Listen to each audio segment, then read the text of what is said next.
Kamusta at maligayang pagdating sa Mobile, Alabama. Ngayon, sasakay tayo sa Amtrak Mardi Gras, ang bagong inner city service ng Amtrak, papuntang New Orleans sa business class. Dito sa bagong Amtrak station sa Mobile, silangang bahagi ng bayan malapit sa Convention Center, nagsisimula ang ating paglalakbay. Ang bagong Amtrak station sa Mobile ay simple. May platform at maliit na parking lang. Pero kahit papaano, ito ay isang istasyon at ito ang unang nagsilbi sa Mobile sa halos 20 taon. Habang dati ay may regular na mga tren sa loob ng lungsod ang Mobile, na unang pinagsilbihan ng Gulf Coast Limited at kalaunan ng Sunset Limited. Ang Mardi Gras ang unang pasaherong serbisyo mula nang itigil ito ng Hurricane Katrina noong 2005. Noong panahong iyon, mas malaking estruktura ang nagsilbi sa Mobile. Ang orihinal na Louisville at Nashville Railroad Station ang naglingkod sa Mobile mula 1956 hanggang sa pagsara nito noong 2005 at demolisyon noong 2007. Ngayon, ang natitirang bahagi ng lumang istasyon ay ang plataporma na nasa tabi ng dalawang riles. Handa na ang tren at naghihintay na dahil nakapwesto na ito mula pa nang dumating tayo sa unang eastbound kanina.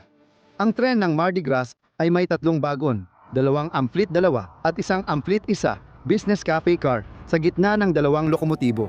Nangunguna ngayon si ALC 42 BLG, 356 habang nasa likuran naman si 327.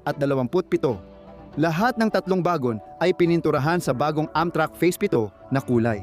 Kapag pinagsama sa 2 Phase 7 na lokomotibo, ito marahil ang unang tren na may kumpletong Phase 7 na disenyo. Kailangan kong sabihin na kahit sobrang luma na ng mga amplit, ang bagong disenyo ng pintura ay nagbibigay ng kaaya-ayang kulay at buhay sa mga corrugated na bakal na bagon. Habang malapit na ang oras ng alis, sumama kami sa karamihan paakyat sa rampa papuntang tren.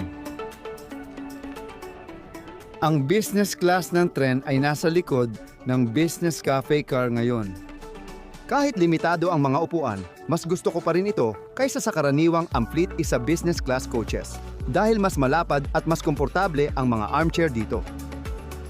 Pumili ng upuan sa kaliwang bahagi ng tren na nakaharap sa gulpo para makita ang pinakamagagandang tanawin. Eksaktong oras ang pag-alis mula Mobile. Umaandar ang tren palabas ng lungsod at dumadaan sa maraming shipyard sa Porto, Mobile.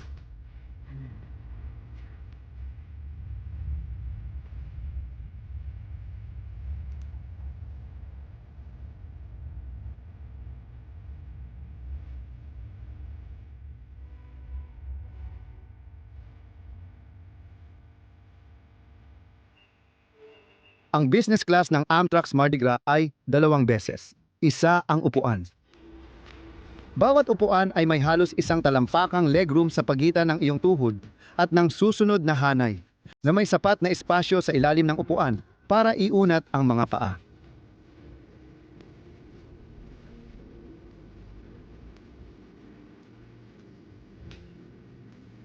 Bumababa ang footrest ng bawat upuan gamit ang pedal sa gilid.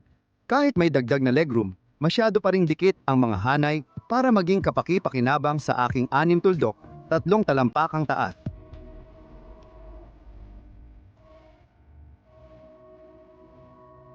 Ang mga mesa ay nasa likod ng upuan at mas mahaba para sakupin ang mas malaking espasyo sa pagitan ng mga hanay. May 2 ilaw sa itaas ng bawat hanay at 2 saksakan sa dingding sa ilalim ng bintana.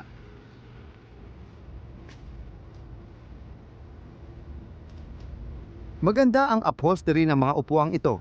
Ang malalaking armchair ay mas malapad kaysa karaniwang business class na upuan at may dagdag na padding at armrest sa magkabilang gilid. Dahil sa 2x1 na setup, mas malayo ang pagitan ng mga upuan at may central armrest na may 2 cup holder, kaya may distansya ka sa katabi mong pasahero. Pag abot sa ilalim ng upuan, makikita natin ang leg rest na maaaring i-adjust at ilagay sa tamang posisyon. Magandang dagdag ito, pero dahil masikip ang upuan tulad ng footrest, hindi rin masyadong nagagamit ang leg rest. Sa itaas na lever, pwedeng i-recline ang sandalan ng upuan ng 25-30 degrees. Dahil ang business class ay isang premium na serbisyo para sa mga business traveler, kadalasan ay mas tahimik ito kumpara sa coach at ganoon nga ang kaso dito. Sa aming business class na ticket, binigyan din kami ng libreng non-alcoholic na inumin sa cafe, isang bagay na sinamantala ko sa napakainit na araw na ito. Sasabihin ko, kahit na maganda ang upuang ito, halos kapareho lang din ito ng ibang bahagi ng tren. Kita mo, ang Mardi Gras ay gumagamit ng amplit 2 coaches na siyang mga bagon din ng long-distance trains sa silangang Estados Unidos. Dahil dito, pareho silang may malalaking at komportabling upuan na mas maluwag ang legroom kaysa business class. Ngayon, magkano ang binayaran ko para sa business class sa biyahe ko ngayon? Aba, medyo mahal. $114. Oo, ito ay nung araw ng paglulunsad. Sa website ng Amtrak, pwedeng i-book ang business class sa $9, $25 lang ang dagdag mula coach. Magdadagdag ka ba ng bayad para sa business class? Sabihin sa komento. Pinalitan na ng latian ng Gulf Coast ang tanawin ng lungsod sa bintana. Wala na ang mga puno. Habang nasa unang hintuan namin sa Pascagoula, Mississippi,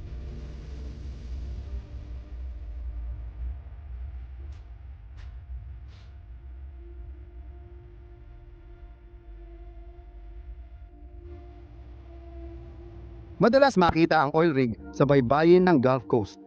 Habang papalayo kami sa kagulo, malinaw naming nakita ang isang jack-up rig na nakadock para sa maintenance, isa sa maraming offshore rig ng mga drilling company.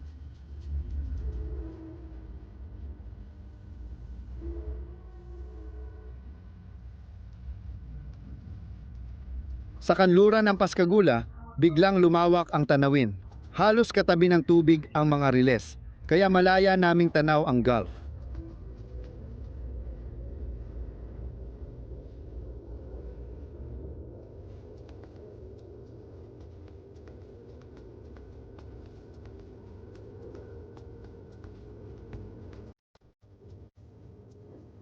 Isa ito sa pinakamagandang bahagi ng passenger rail sa katimugang Estados Unidos. Alat na look, mabuhanging dalampasigan, mga bahay sa tukod, at walang katapusang asul na abot-tanaw.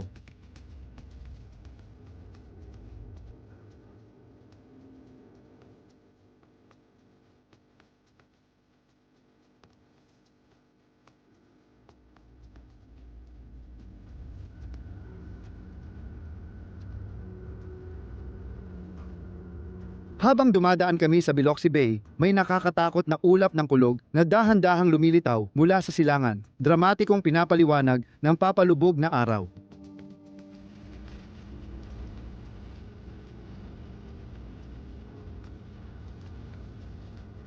Narito na tayo sa ikalawang hintuan sa Biloxi. Katapat lang ng Biloxi Transit Center ang istasyon, kaya may direktang access sa lokal na bus ang mga pasahero at ilang hakbang lang ang layo.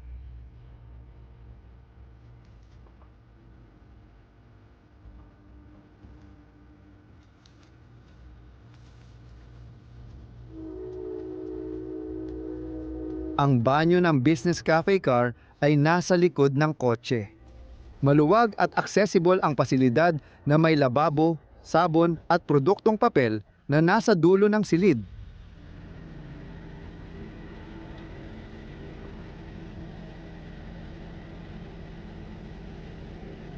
Maayos ang banyo at sapat para sa pangangailangan ng sinuman. Habang nasa cafe tayo, ano nga ba ang inaalok dito? May mga bagong putahe ang cafe menu sa Mardi Gras, kabilang ang lokal at eksklusibo sa tren na may markang fleur de lis.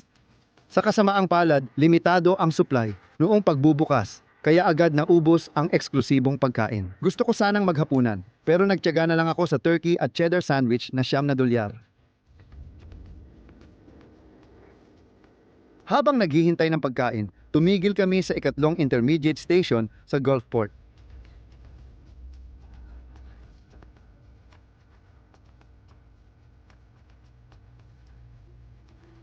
Dahan-dahang kumalat ang mga ulap sa kalangitan.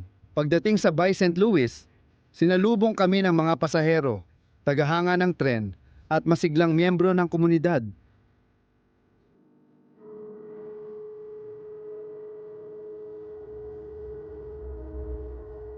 Kita agad kung bakit mahalaga ang pagbabalik ng mga tren. Nagkakaroon uli ng koneksyon ang mga komunidad. By St. Louis rin ang aming huling pansamantalang hintuan. Mula rito, puro kamanghamanghang tanawin ng Gulf Coast, mga ilog at latian sa buong Mississippi at Louisiana ang makikita natin.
Habang lumalapit sa New Orleans, napalitan ang mga latian ng mga kapitbahayan at tanawin ng lungsod.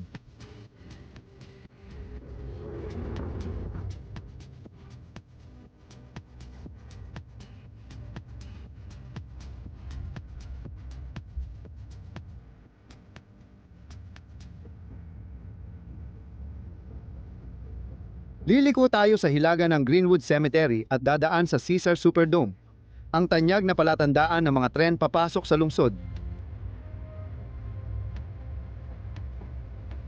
4 oras matapos umalis sa Mobile, dumating na ang tren sa New Orleans Passenger Terminal sa dulo ng linya.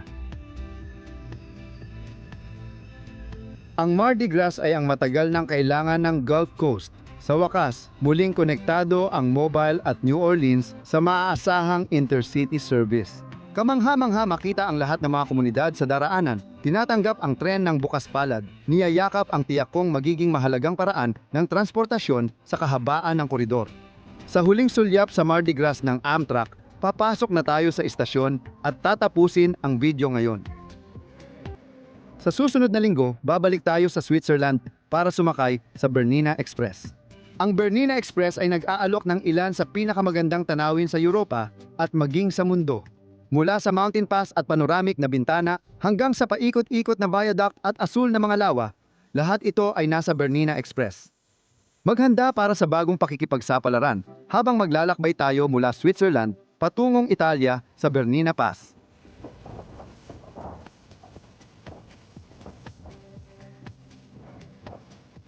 Siya nga pala, kung bago ka lang dito, lubos kong ma-appreciate kung pipindutin mo ang subscribe button sa ibaba. Libre lang ito at malaking tulong para masuportahan ang channel. Gusto kong magbigay ng malaking pasasalamat at shoutout sa aking mga tapat na patron at miyembro. Ang gagaling nyo at ang inyong kahanga-hangang kabutihang loob ay lubos kong pinahahalagahan. Kung gusto nyong mailagay ang pangalan nyo sa video o suportahan ang channel, bisitahin lang ang mga link sa ibaba ng description. Yun lang para sa araw na ito. Salamat sa pagsama sa akin at magkikita tayo sa susunod.